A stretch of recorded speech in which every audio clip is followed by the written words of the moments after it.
This is the motivation.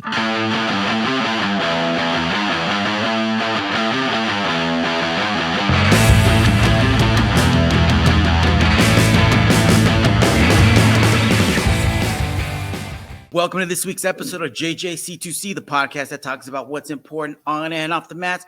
We got your BJJ MMA news, including UFC 287 highlights from last night. Boys, how are you doing?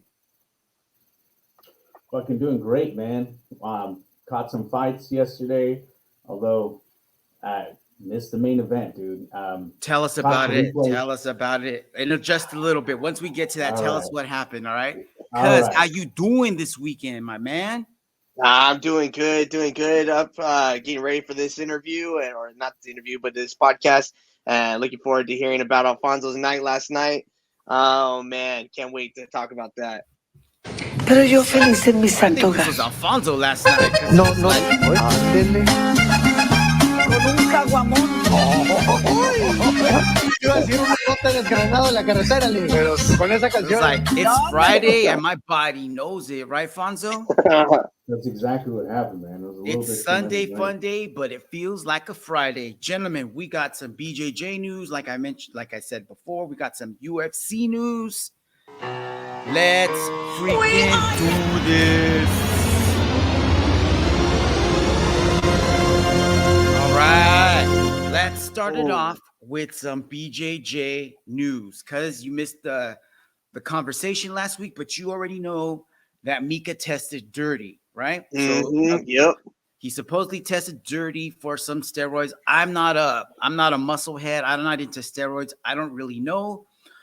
Apparently, though, what he tested positive for isn't necessarily something that's going to make you stronger or help with your cardio. But what they say it does is you take that after you're done with your cycle so that your body can start producing its own hormones once again. So it's not really the before, but it's the after. And that's what he tested positive for. So the word was that he was going to be suspended for a few years.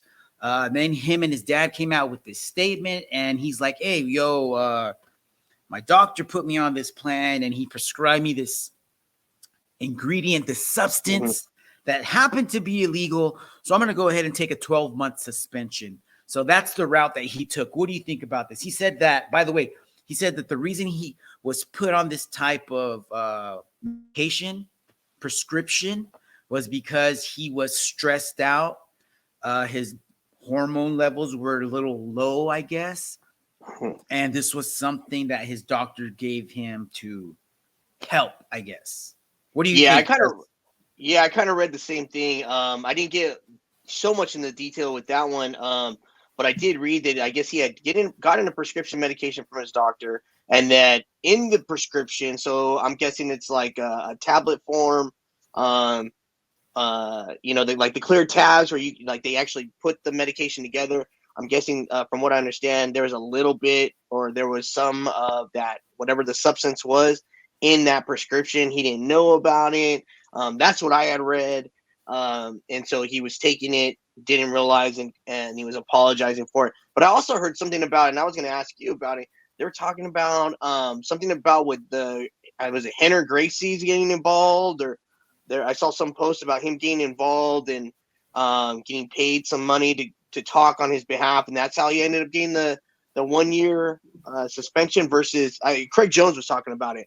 Actually, I gotta look into that. I just saw that this morning. Yeah, I just saw that this morning. Craig Jones was talking about it and how typically when this happens, people get like 3, 4, 5 year suspensions, and that with him, Henry Gracie got involved, made some announcement, or made I guess from what he said, he I guess he was a witness, some kind of witness to the medication or what he was taking, and they were able to negotiate with the USADA about getting the one year thing.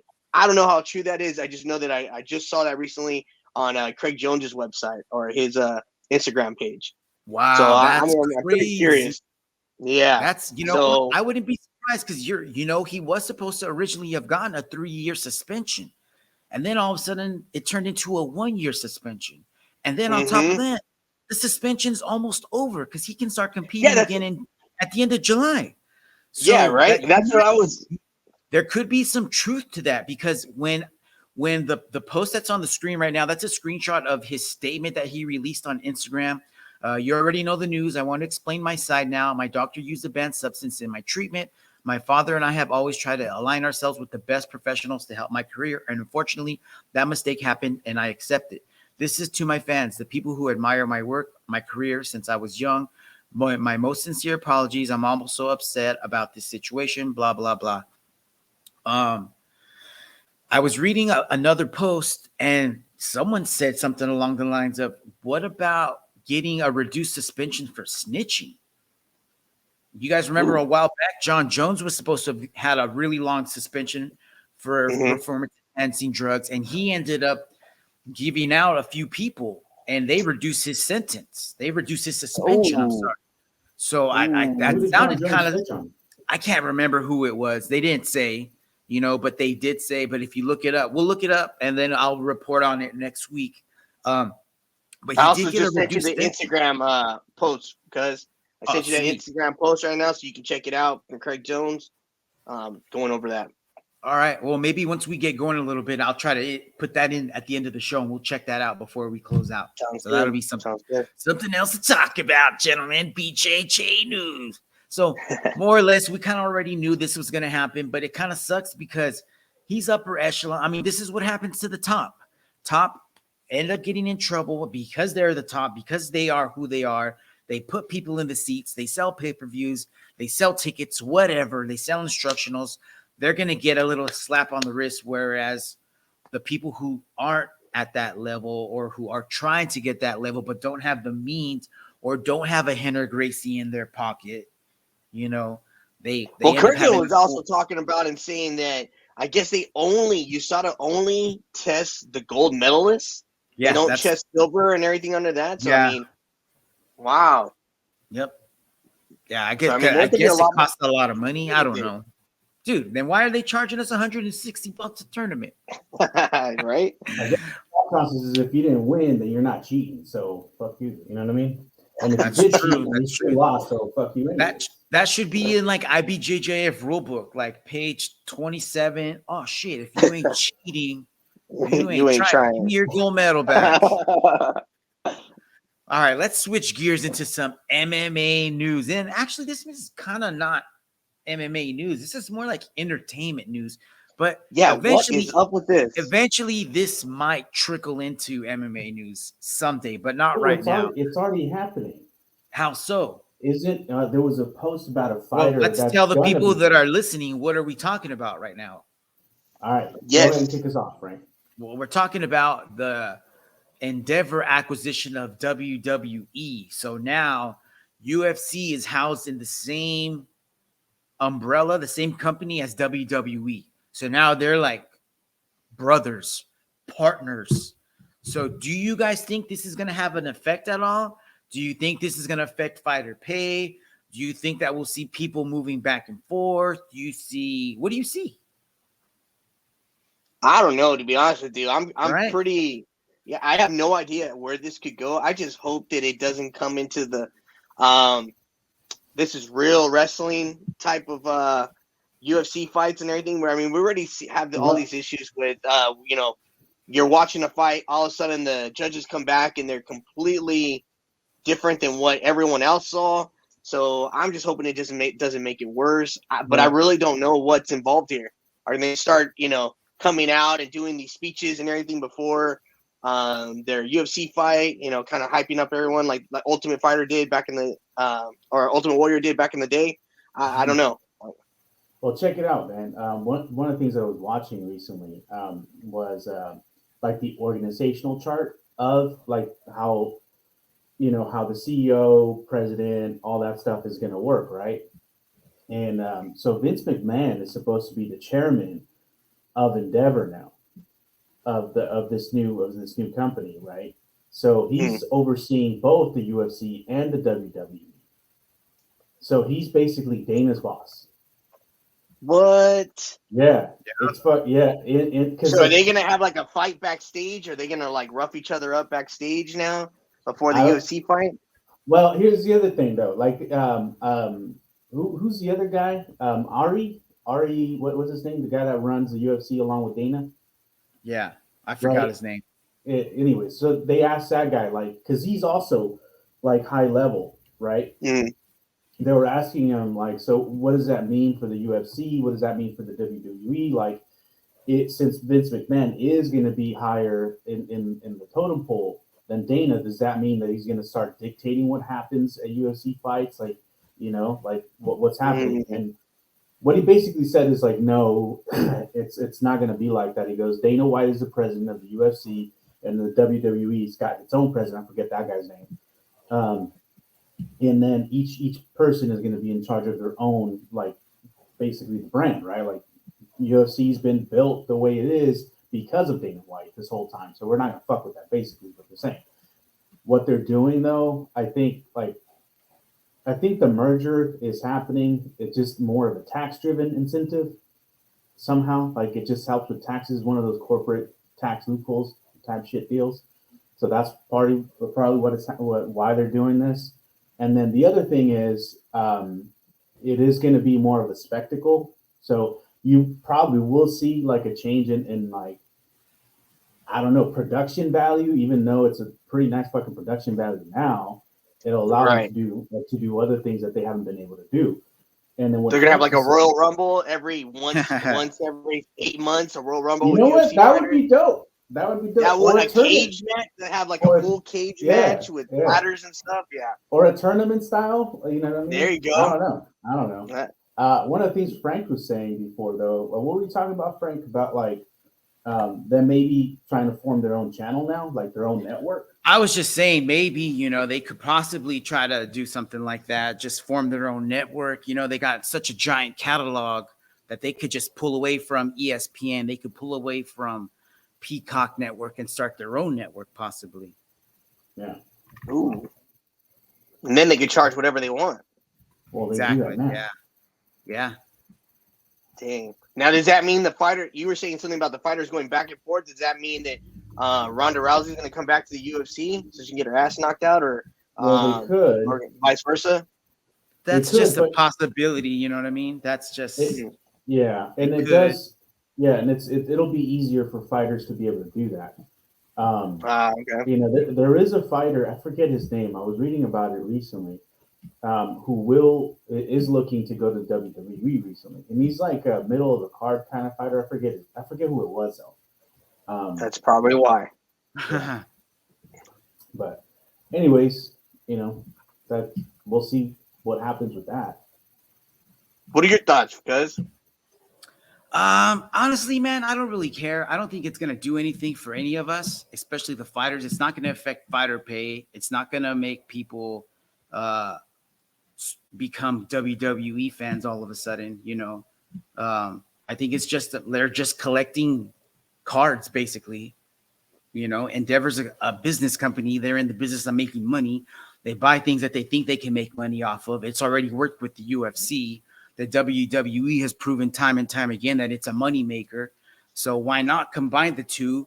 Doesn't necessarily mean they're going to even coexist together. You know what I mean? Kind of like Taco Bell and Pepsi or some other companies that are housed in the same company.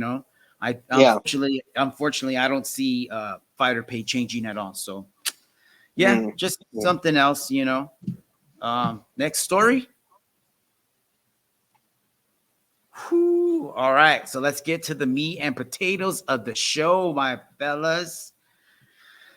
Dude, what'd you guys think of last night's fight overall? Fonzo, set us off. Set it up, brother. There were some great fights, man. Awesome fights. They caught many of the prelims, watched the entire card, except for the fucking main event, man. You had one job, Alfonso. One job. I know, man. I was watching it live, and the Gilbert Burns fight was on, and finished that fight. That was a pretty good beatdown. I love that fight. And then once it was over, I'm like, oh, that's it. I clicked out of it, went to fucking YouTube, watched some bullshit YouTube video, and then my buddy I was hanging out with was like, hey, Adesanya just knocked out Pereira, and I'm like, what the hell? And I just realized that there was one more fight, and I had to click back. I don't know how I missed it. I clicked back. By the time I clicked back, it was over. So I caught the highlights. Well, let's catch you up then, my man. Let's start by talking about some pay-per-view fight, or I'm sorry, prelim fights.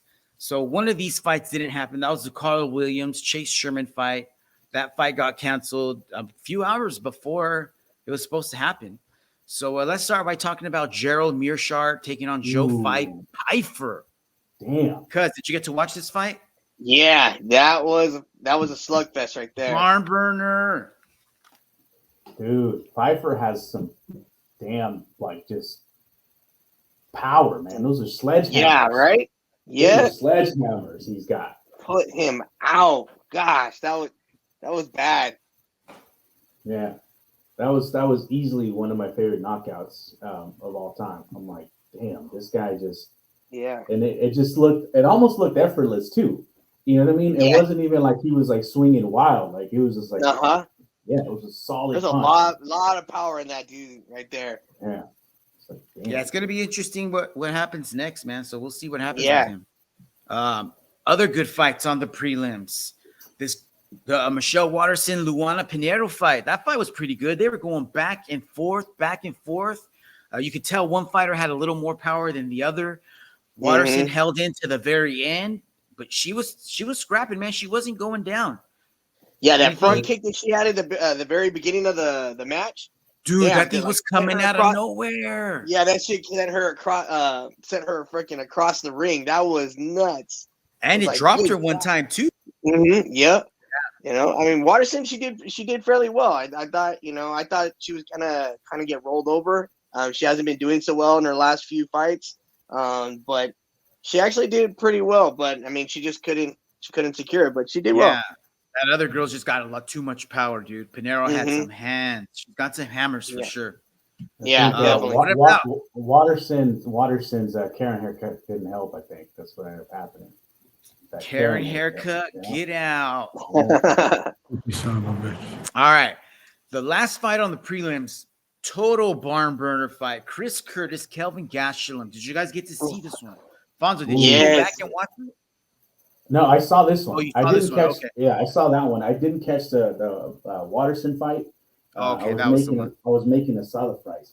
Nice. Yeah. Nice. All right. Were you impressed by Kelvin? What do you think? Yeah, he looked fucking amazing. He fucking looked like a beast. You know, I haven't seen this Kelvin in a long time. Yeah, it was almost like he let his hands finally go. He wasn't as hesitant as he'd been in the past. He was sticking and moving. He wasn't just standing and banging because he made Chris Curtis miss a lot, you know? Yeah. And he just overwhelmed him over time. And at one point, I think it was like in the second round, I think they butted heads. Yeah. And Chris Curtis hit the mat for a while. And Kelvin jumped on his back. And after that, it just seemed like he wasn't the same after that. Yeah. He had a good size knot on his head after that headbutt. Sure, yeah, pretty super good fight. But what a way to start the pay-per-view. You guys ready to start the pay-per-view? Yeah, let's do it. All right, let's talk about the pay-per-view opener. Raul Rosas Jr. taking on C-Rod Christian Rodriguez. And it was not Santo Raulito's night after all. The train was a little derailed, unfortunately. This was going to happen, dude. You know, I wasn't surprised. Christian Rodriguez is actually a pretty solid fighter. Hell yeah. He trains with who are those guys at Anthony Pettis' old camp in Milwaukee? What's that guy's name? Remember? I can't think of his name. Rufus, Dick Rufus. Oh, yeah. So he's training out of Rufus Sport. He's got a super good coach in his corner, and he's not a bad fighter. It seemed like Raul kind of just ran out of steam, just tried to throw the whole kitchen sink at him right away, and it did not work out in his favor.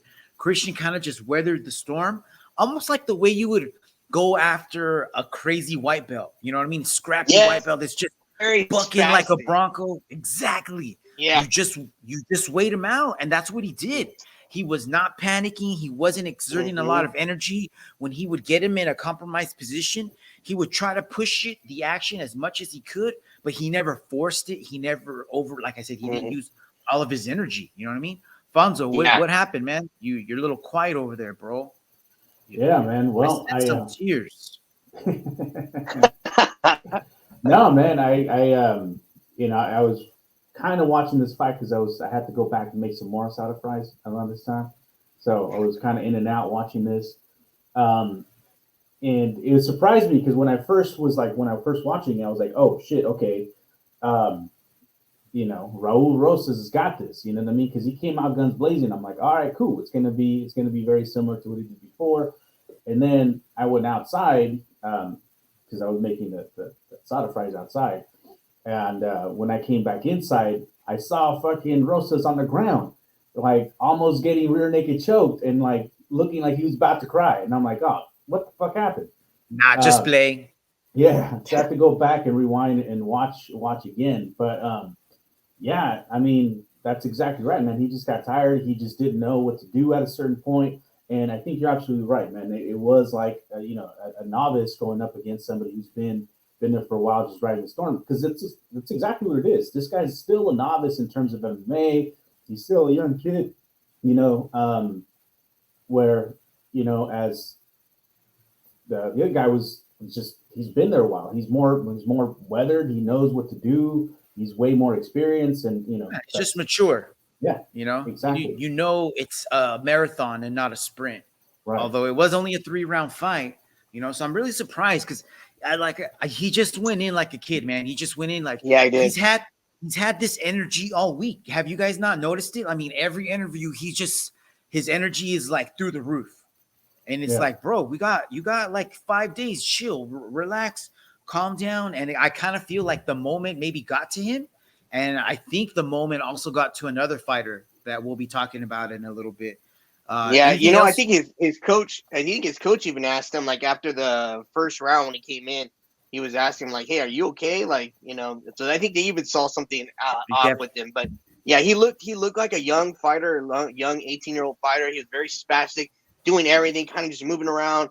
And like there was even one point where he had his he was wrapped around the midsection of Rodriguez, and like he wouldn't let go. He was getting turned. I forgot what position they were in, but he was getting up, and he just held onto him and just followed him all the way onto his back. And it was just like, dude, let go. Like when someone goes for like a single leg and they really don't have it, and the guys on top of them still, they've sprawled out of it, and you're just sitting there kind of hoping for a miracle. Like, I was just like, what are you doing? And I just seemed like the rest of the fight was just pretty much, he was just giving him a jiu-jitsu freaking clinic on what to do and how to, I mean, he spazzed around and Rodriguez was just riding him the whole for a good submission. Yeah. Yeah. There was a moment where he had him in the body triangle, and he got, Rosas was able to get him rotated to the other side. And then as soon as he would, Christian would just slightly move his hips and place his arm post up and then flip right back over. And then it's like all that work for nothing, bro. Yeah, he wasn't breathing hard or anything at all. Yeah, no, it was part of his plan just to gas him out. You know what I mean? So he came in, spoiled the show for sure. He heard the boo birds out there, but he didn't care, dude. He got his check. And we'll see what happens next for both of these guys. So speaking of what happens next for both of these guys, I don't think either one of these guys is ranked. So I don't see them moving into the top 15 at all yet. What do you think is next for these guys? Here I have on the screen the top 15 in the bantamweight division, starting with the champ, Aljo, followed by Marab, Sean O'Malley, Corey Sandhagen, Piotr Jan, Marlon Vera, Rob Font, Dominic Cruz, Song Yadong, Pedro Munoz, Ricky Simone, Umar Nurmagomedov, Adrian Yanez, Chris Gutierrez, Jonathan Martinez, and Saeed Nurmagomedov. Do you think they should be fighting anybody in 13, 14, 15 range? Or should they stick to maybe another fight or two outside of this range? Right? Yeah, I think so definitely. too. I think it's still a little too early for both of these guys, especially Rosas. I think Raul needs several tune-up fights But let's put him back down on the man. prelims. I think the pay-per-view was a lot of pressure for him. I mean, not to say that. I mean, I think it overwhelmed him for sure. You know what I mean? And he'll be back. He's super young. You know what I mean? He'll learn from this. So maybe put him back on the prelims, maybe early prelims once or twice, and then maybe we'll see him back in the main show. This is such a stacked division, dude. Yeah, big time. I mean, there's a lot of guys. I mean, look at all these guys. You know what I mean? All these guys are super high level. Yeah. So, our cousin, you agree with us? Nobody yet in the top 15, in the top 10 to 15 definitely. range for these guys. Let's stick Absolutely. to 25 to 35 right now and move our way up. Yeah. Yeah. All right. Kevin Holland and Santiago Ponzinibbio. Damn. Yeah, this was a good one. I don't know if you remember the conversation me and you were having, Fonzo, and I said that Kevin Holland had all the tools to be a killer, but I wanted to see him add one more thing that we hadn't seen from him in a while. And do you remember what that was? Knockout power. Yeah. Power. Exactly. Yeah. I wanted to see that power. You know what I mean? I wanted to see him get off the bike, stop being such a counter striker, and let's get that power going again. We've seen it when he fought Jacare Souza back in the day, so we know he's got it. I mean, and that was off of his back. Dude, he killed it. That was perfectly placed, dude. That right? Ponzinibbio dropped to his knees like an ostrich ducking his head in the dirt. Hey, man. And he protested that. What? Yes, crazy, right? bro. Crazy. I saw they mad. Yeah, they replay. He got up and he was like, yo, that's That's how we fight in where's he from again? Argentina. That's what we do in Argentina, bro. That's what we do right before we come up and kill him. That's what we do. Sure, my man. Part of my plan. It's tradition. So, Kevin Holland gets the finish. What round was that? Second or third? I think it was a second round. I think it was a second, yeah. Yeah. All right. So what's next for Kevin Holland now? He is he even, let's check out the rankings. He is not in the rankings at the moment. No. Remember, he retired. And then he came back, and then he got smashed by Chimaev, and then he lost to Wonder Boy. So he wasn't doing too well. But this fight definitely puts him back in, because where's Ponzinibbio at on here? Ponzinibbio tampoco is ranked. Neither ranked in the top 15. Mm-hmm. I thought he'd be somewhere 10 to 15. So let's look at the bottom half, the bottom third of the rankings. Michel Pereira, Jack Della Maddalena, Michael Chiesa, Neo Magni, Jorge Masvidal, who we'll talk about in a little bit. We're going to have to move him out. Spoiler alert. And Vicente Luque. Out of those 5 guys, who do you think he should face? And I'm talking about Kevin Holland. Because I think he definitely, even though he's not ranked, I don't see a problem with him moving up so fast in the rankings, because he's been there before. Right. I think he's proven himself, and he should fight somebody in the higher rankings now. I'd like to see him fight against either Michael Chiesa, JDM, or Michel Pereira. One of them. That's what I was thinking. Dude, him and JDM would be fucking fire. Ooh, yeah. Yeah, that would be a really good fight. That would be a stand-up war, dude. Hell yeah. Yeah, that would be a stand-up war. And then a fight with him and Michael Chiesa would be interesting, because that would show us where Kevin Holland's at. Because, Chiesa likes to grapple. Right. But Kevin Holland's also a black belt. You know what I mean? He ain't no slouch on the ground. So that would be pretty good. But my vote would be for your boy JDM and Kevin Holland. Yeah, but wouldn't that be kind of a bad thing for JDM, because his last fight was a win? So I think it would have to be someone who lost to have someone who's just coming back in, Right. Well, this would be good for JDM too, because that would be a really good opponent to have on his resume if he can pull this victory off. You know what I mean? Okay. Even though Kevin Holland isn't ranked, I still think this is one of those rare instances where, depending on how he wins, if he wins, that because it's Kevin Holland, that might even make him move up in the rankings. What do you guys think? What if he finishes Kevin Holland late round 1, early round 2? He's just like fucking blasts him, puts him out cold, where they got to come out and bring the defibrillator and bring him back. Kind of like, what do you think? Would that be like, oh shit, no, we got to move him up, give him a top 10 fight? What do you think? I think that would be sufficient for sure. Yeah, and not for only sure. that, man, but maybe once Masvidal is out of here, then that's what's his name spot. That's a spot for somebody, Yeah, a step closer to the top 10. right. All right. What about this next fight? Dude, we were talking about this. This was fight of the night. Was this fight of the night? Yeah, I think so. Could have been. I hope these guys got a bonus because this was upset city, bro. I want to give a quick shout out to Double Nickel out there on Instagram. Me and him had been messaging a little back and forth, and we were talking about this fight, and he was all over Rob Font. He was like, watch out. Because I told him I'm on the Adrian Yanez train. Choo-choo. Rob Font fucking derailed that shit like a motherfucker. Let's see if this link works here real quick here. Oh, yeah. Check it out. And watch Font practice this beautiful shot here. Look at that. Right hand lands. Look at that. Oh. Look at that. Dude, he just looked like a rag doll. Yeah.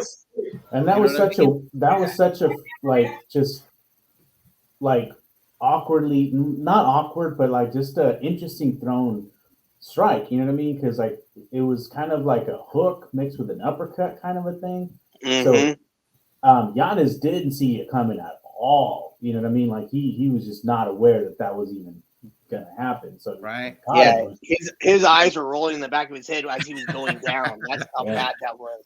Whatever it was like a freight train. It's like this train from Boston is coming to Miami. Boom, bro, and knocked him out.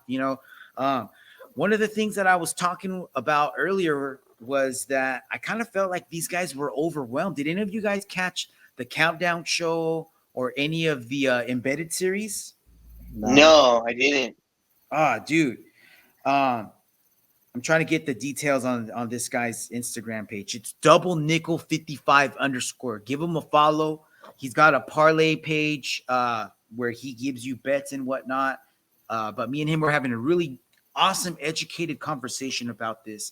And one thing he was saying was Giannis doesn't have any wrestling. You know what I mean? That didn't come into play at all. But the other thing that we talked about was Rob Font doesn't lose to anybody unless he's in the top 5. You know what I mean? If you look at his losses, it's always against the main killers. And that's what ended up happening here. You know what I mean?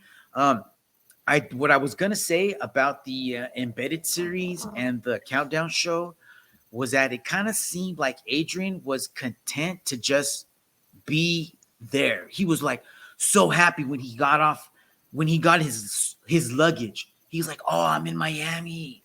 I can't believe I'm here. Wow. Walking out of the airport to the taxi. Oh, I can't believe I'm here. It's like, bro, you haven't even left the airport yet. Chill. You know what I mean? So I kind of feel like the moment got to him. He was super pissed at himself. He even said it in the post-fight interview. People thought that he was yelling in his corner, but he said he was yelling at himself. So he was really upset with his performance. But hey, that's what happens, man. This is another example of there's levels to this game. There's veterans. There's people coming up. I'm sure Yanez, I heard is how you pronounce his name, Yanez. But he'll be back. He's got a lot of potential still. He's early on in his career. He's going to learn from this, and he's going to learn, settle down, breathe, maybe use different options of your game. You know what I mean? Maybe add tools to your game is what I'm trying to say here. Don't just use a hammer for everything, because sometimes you need a screwdriver or something different, a different tool for a specific job. You know what I mean? Because you have hammers. He has hammers, right? Have you guys seen any of Giannis's fights? Yeah. And he's a boxing background, right? He likes to box. Yeah, he definitely has hammers, but don't be bringing hammers when your opponent's bringing mallets, because that's what Rob Font had in his fucking gloves, because he just dropped Giannis like a little brother getting socked up by his big brother. So Rob Font was ranked number 7. Giannis wasn't ranked. I think Giannis was like number 11 or something like that, right? Well, I thought it was 6 and 12. Oh, here we go. Yeah, he was 12. Yeah. So Giannis, you think Giannis is gonna drop it all, or do you think he's gonna stay right there? No, he's gonna drop. Yeah, he's gonna drop. He's gonna drop at least 1 or 2.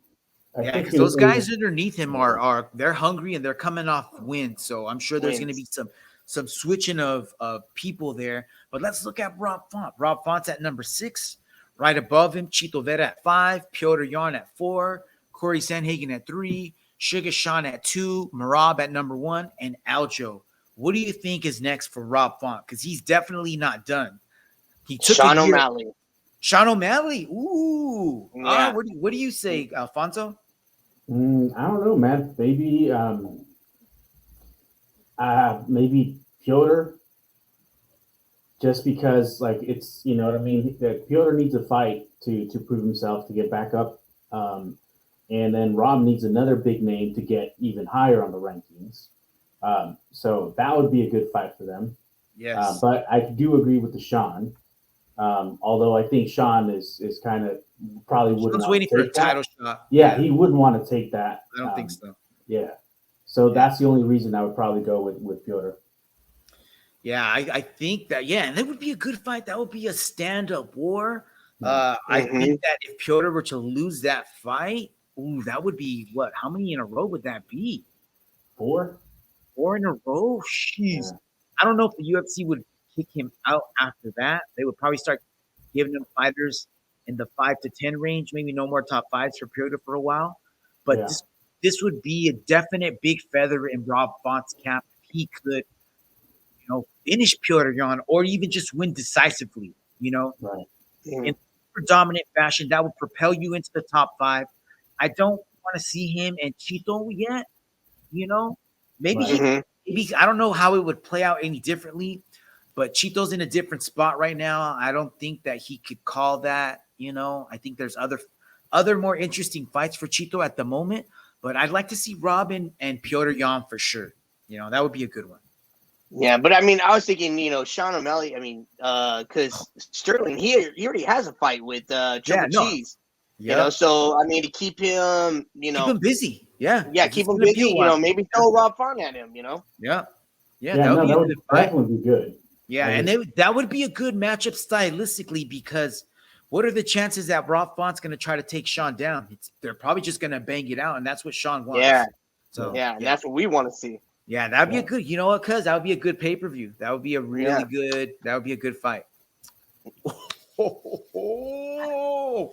Co-main event saw our boy Gilbert Durinho Burns, number 5 fighter, taking on the number 11 Jorge Masvidal. What'd you guys think, my peeps? What'd you guys think of this fight? Entertained? Were you not entertained? Yeah. To be honest with you, I wasn't. I was expecting more of Burns. I was expecting him to dominate him, Masvidal the whole time. But I felt like he was holding back. I felt like he wasn't giving his all. Yeah, he beat him. Yeah, we knew that he was going to win. We knew he was going to beat him. But I was just expecting so much more. He would catch him a couple times, and then he would back off. And he would catch him at all, and then he'd back off. Dude, finish it. Like, we know you can do it. I expected more. All right, well, good take. You expected more. All right, Fonzo, what'd you think? I do agree with Ant a bit here that it did seem like maybe Durinho was pulling back a little bit. But I don't know. Maybe I chalked it up to him being a little bit more cautious, because we know Masvidal's got hands. You know what I mean? He didn't need to be careless at all. I expected Durinho to be more aggressive with his wrestling game from the beginning. And he didn't. He was standing up, he's trying to chase him. But I think that, in essence, the game plan worked. He wore them down, round 3, you know what I mean? And it was a pretty dominating performance, so I was entertained either way. But I do agree with that I could tell that maybe he was pulling back, being a little bit more cautious than he normally is. True. Yeah. No, I think you guys nailed it. Exactly. I think he was hesitant because of the power. I think he respected Jorge a lot. You could tell, you could see it in that first round, and it wasn't until maybe like the last 30 seconds of the first round where he shot in, took him down, and landed a couple of blows from the top. He did land a shot here or two there in the first round. First round was the closest round. I might have even given it to Jorge, but in round two, I think Gilbert definitely took over. I think that he wasn't putting the pedal to the metal, going 10 all the way because he was saving himself. But he would show flashes every now and then. And you were like, oh, that's it, go, go, go. But he would ease off. Yeah. And it's kind of like, I think it was because he was worried about Jorge's counter striking, because that's what Jorge does, dude. He waits for you to expose yourself. And even though he's old, he's at the end of his career, it's like he's like a rattlesnake, bro. You cannot take your eyes off of him, because if he does, he's gonna get you. And he did it. Gilbert, I wanted to see the finish. I wanted to see a little bit more. You could see that when he was landed, it was hurting him, because he did drop. How many times did he put him on his butt? 2 times or just once? I don't remember, but he did. Even when he didn't put him on his butt, he dazed him a couple times. Oh, he acted like, oh yeah, come on, like, bring it on. But it's like, no, you don't need him to come on right now. Yeah. And that was, and that was Jorge like the whole week, bro. Like, hey, I'm gonna take your, no disrespect, but I'm gonna take your head off, because that's what it's like. That's how he always is, though. That's how he always is. Well, that's how he is. But I felt like he was putting on a show, because he knew, like, dude, there's no way you're gonna be able to do what you're saying, even to the very end. And I kind of felt, I thought that Durinho was going to put the pressure on so much that he was going to break him, and he would give up his arm or give up a neck and be like, hey, I gave it my best, and he was just whatever. But kudos to Jorge, man. He didn't give up. He took a beating. He survived. I didn't think he would, but he looks like he's riding off to the sunset. It was a storied career, dude. I've watched him since Bodog. I remember when he fought. Who did he fight? Who's the guy that high kicked Josh Thompson back in the day in the UFC? Eves Edwards. I remember when Eves left the UFC, went over to Bodog. I was a big Eves Edwards fan, and then Jorge just manhandled Eves, beat the shit out of him. So I was a fan after that. And then later on, I learned about the street fighting. I wasn't a big fan of that, but for a long ass time, Jorge was just always the motherfucker, man. He was never able to get over the hump, but he gave everybody a good ass fight. He fought everywhere. I don't know if he went to Japan, but I remember he fought Strikeforce, and he had some brawls over there before he came to the UFC. And then he did that reality show, and then he came back. And then he fought Darren Till and beat the brakes off Darren Till. Then he dusted Popcorn Head Ben Askren. And then after that, he became this mega superstar. And I just kind of feel like he lost the hunger. You know what I mean? I wish that he would have fought Leon Edwards right after he did the 3-piece and a soda, because I think he would have beat him at that point, because that was when he was at his peak. Leon wasn't at the place where he's at right now, uber confident with crazy striking.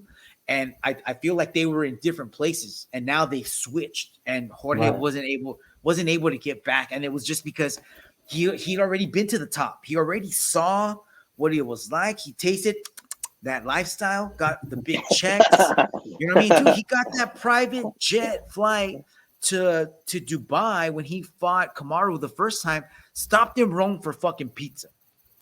Come on, guys, come on.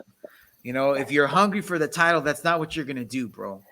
So shout out to Jorge. I'm glad he made an awesome career, made a lot of money for himself. Now he's able to take care of his family, and I'm eager to see what he does. He's got that boxing thing going. Now he can put full effort in that and make other people rich as well as himself. So shout out to Jorge. Thank you for the memories, my brother. Hey, Pero yo feliz en deserve mi it, my santo bro. hogar. Right? No, Like a guapita for you, my bro. con un caguamón. Yo iba a decir un elote desgranado en la carretera, pero con esa canción. No, hombre, compañero. Cubans and Mexicans partying it up. Jorge, thank you, my brothers. Anything else you guys want to say before we get on to the main event? I just want No, to say, man. how about that announcement at the end of the fight? Just saying, just saying. I think I had to take the ball. What happened? Yeah, when his announcement after the "Let's Go Brandon" chant, Oh, the greatest president in the world speech. Yeah, just gonna throw that out there. That was my highlight for the night. yeah, we should all take advice from a guy who got his ass I kicked knew it. and I has knew a I knew Yeah. it. Oh my gosh. It's all of a sudden it's okay for athletes to start talking politics. All right.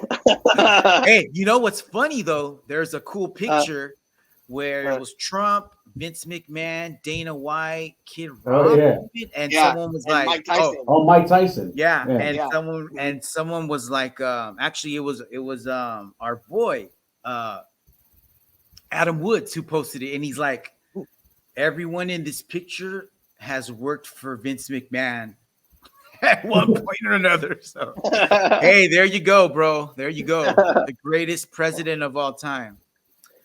All right. So, what's up for Gilbert now? You know what I mean? What was he ranked? He's ranked number 5. Dude, how about a matchup with him and Colby Covington. Kamaru? Or now Colby's gonna fight Leon already, man. Colby and Gilbert would be a good matchup. I've been wanting to see that for a long time. But Gilbert and anybody in the top, anybody above him that he hasn't fought yet, Bilal would be a good fight. Colby would be a good fight. We've already seen him against Kazmat or Kamaru. But I think that if he beats either one of those two guys, Bilal or Colby, that's a title shot, dude. That's definitely a title shot. I don't think beating the shit out of Neil Magny and finishing him, beating the shit out of Jorge Masvidal, making Jorge Masvidal think that Trump's the best president, definitely is not enough for him to get a title shot. What do you guys think? I agree, man. I agree. I think I want to see Gilbert against probably Bilal, man. I think that would be a good fight. Yeah, I know he was chirping about, hey, I'm ready for a title shot, which he is. He already got a title shot, but I still think he needs to add more to the resume. I think he needs to fight somebody else to be like, yo, and he said it himself. He's like, I'll fight anybody. I don't care, but I want a title shot. Let's give him another shot, somebody in the top 3. Not Cosma, Colby, Bilal, and let's go. Then title shot. Right. All right. You guys ready for main eventer? Yeah. Main eventer. The champ, Alex Pereira, taking on Israel Adesanya. Bro, walk you through it. This one did not turn out the way that we thought it was, right? Cuz God, yes. So let's start with round 1. How did you score round 1, cuz? Who would you give it to? Round 1, I was a little bit. I didn't know who won. It was very evenly. They were just kind of filling each other out. Yeah, it wasn't a lot. I didn't know how to score that one. I would have edged it more to Izzy because I think he was a little busier. I think he landed a lot more shots, but Alex was dropping fucking mallets, dude. I think the announcer said that Izzy was at 31%, and what's his name was at 60-something% at the end of the first round. So that's why I was like, okay, maybe they saw something a little bit more that I didn't. Yeah, maybe. I wasn't quite sure, but Alex was definitely landing the heavier shots, the more powerful shots. What kind of attacks were they using? Dude, he was like leg kicking the shit out of him again. Yep, he was. He was working for the calves. They kept fucking tagging the calves. Kick. He was tagging the body, but Izzy was good tagging the body too. Izzy was going upstairs. Izzy was going downstairs, but he was definitely taking damage to that leg. I would have went either way with either one. You know, maybe I need to rewatch it again. And there was a high kick at one point that I thought kind of clipped Izzy a little bit. They were both throwing high kicks. Yeah, Izzy did land one later on. I think he landed one in the second round. And then in the second round, dude, like it seemed like Alex was pressing on the gas a little bit more. Yeah, because he was pressuring Izzy more. And then when did he get dropped? It was towards the end of the second, right? Yeah. It was all they almost made it out of the second round, but dude, because did the end of round 2 in last night's fight completely reminded me of the end of round 1 in their previous fight when Izzy clipped him with that overhand right, they dropped him with that left, and then he was like on skates. Oh, wobble, yeah. Remember? And everybody was like, bro, if there would have been like 5 more seconds, if there would have been 10 more seconds, Izzy, that's what fucking happened. Because this time he had that time. Because he got in that pocket and he was not respecting Izzy at all. He had already tasted a few of Izzy's shots, and he was cool with tasting some more. And then Izzy, boom, out of nowhere, hit him, and he was like, oh shit. And he kind of like stunned him because his hands dropped. His hands dropped, and he was like, oh, what the fuck? And Alex and Izzy came again, and boom, that second follow-up was the one that dropped him, and then he hit him with another hammer on the way down, and that was it, dude. That was it. It was like, dude, maybe too early. Maybe he should have waited a little bit for that barnstorm, maybe waited till the end of round 3, round 4, where Izzy didn't have the same power. Maybe go attack the body a little bit more, drag him into the later rounds where you're going to have more power and he's going to have less. But Izzy was just fully charged at that time, and it was a bad time. It was just a bad thing. I think someone even, I forgot who I was watching this morning. They were saying like they felt that he wasn't respecting Izzy.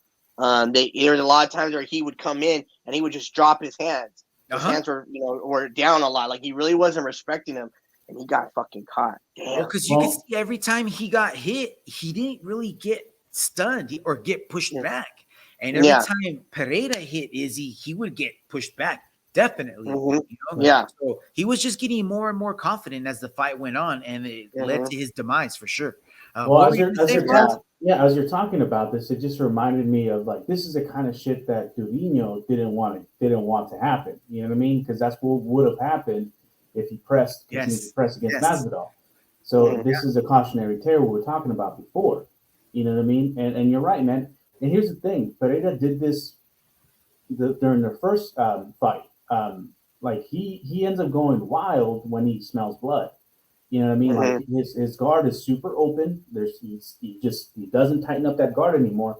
He comes in, guns blazing, and the last time it worked. You know what I mean? But you could tell if Izzy was more fresh as he was now. Yeah. You know what I mean? You can counter. You know what I mean? As long as you're weathering the storm, you're not hurt. You can definitely counter and put him out, and that's what happened. Yeah. Man, what do you think? Is there going to be a rubber match here? I hope not, man, because I kind of feel like it's time to division up. It's keeping a lot of people from moving up in the rankings, or you know what I mean. But who's there? I already heard Dana White say that Alex is going to move up to light heavyweight. Oh yeah, yeah. He said that this was a rough weight cut for him. I guess he had 2 pounds to go and an hour before weigh-ins, so that's kind of pushing it. So it's kind of pushing it, I know he gets up into the 200s, 210s, 220s even maybe. So that's a lot of weight to be cutting.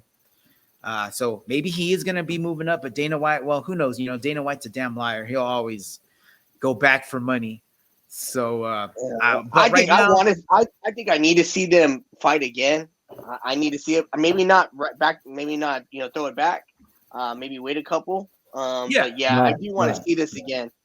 Definitely. Yeah. Yeah. Do I want to see it? A third fight? Yes. Do we need to see it right now? I don't know. What do you think, Fonzo? Are you down for it right now or not? No, I think we need to wait. I definitely think we need to wait. All right. So if we're going to wait, then let's look at the rankings. Let's look at the top 5. All right. We got, looks like the champ and the number 1 contender are just playing musical chairs there because now Izzy's going to be ranked at number 1 as the champ. But below that, we got Robert Whittaker, Marvin Vettori, Jared Cannonier, Paulo Costa, DDP, Sean Strickland, Derek Brunson, Roman Dolizzi, and Jack Hermanson. There's not a lot of new blood in there. Not a lot of names pop out that make me excited. Robert Whittaker, Robert Whittaker really is the only name that jumps out to me because, You know, the only other new name that's up there that Izzy hasn't fought yet is Dricus du Plessis, DDP. But he's just gonna tune that fool up because he's really he doesn't fight strategically. He's very unorganized, very unorthodox, very wild, leaves himself open. I think Izzy would just pick him apart. And I don't want to see him fight Vettori again. We've already seen that. We already saw him take.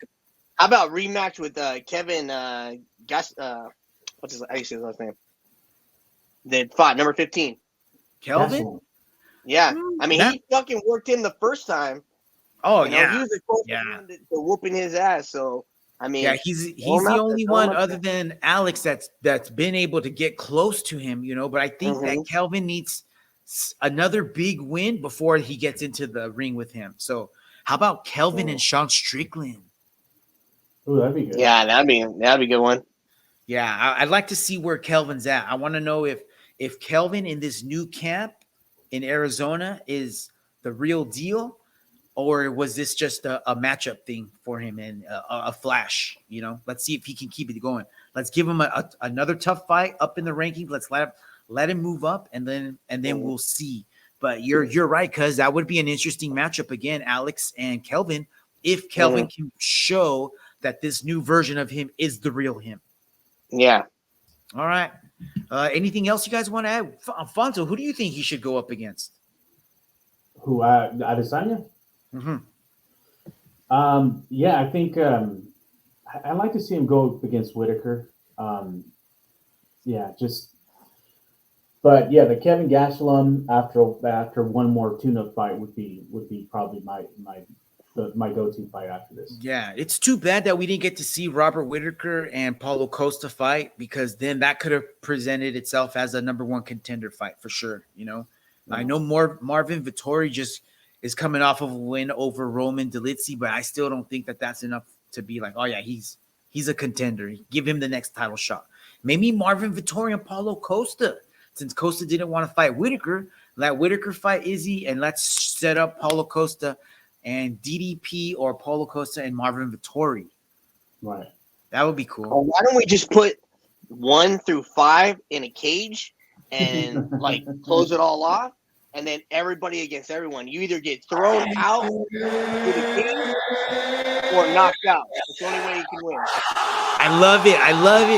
The Endeavor WWE UFC merger is already paying off, because you're right. Yep. Lock him in the cage, throw away the key, and only one man makes it out. And they gotta put